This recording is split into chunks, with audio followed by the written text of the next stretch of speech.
ஆடி பௌர்ணமி மற்றும் ஆடி வெள்ளியை முன்னிட்டு காரைக்குடி கழனிவாசல் வீட்டு வசதி வாரிய குடியிருப்பு பகுதியில் உள்ள ஸ்ரீ சக்தி முத்தாலம்மன் ஆலயத்தில் ஸ்ரீ லலிதா சகசிரநாம பாராயண வழிபாடு மகளிர் குழுவினர் ஏற்பாட்டில் மகா சண்டி ஹோமம் மிக சிறப்பாக நடைபெற்றது.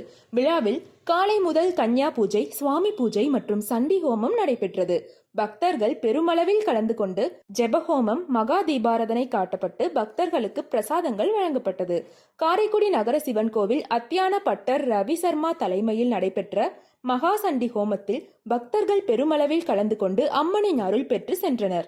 இந்த பூஜையானது உலக நன்மை வேண்டி விவசாயம் செழிக்கவும், உலகத்தில் அமைதி நிலவவும், மக்கள் சுபிட்சமாக வாழவும், நாட்டில் மும்மாறி பொழியவும், அனைத்து தரப்பு மக்களும் ஒற்றுமையுடன் வாழவும் இந்த பூஜைகள், ஹோமங்கள் நடத்தப்படுவதாக கோயில் நிர்வாகம் தெரிவித்தது.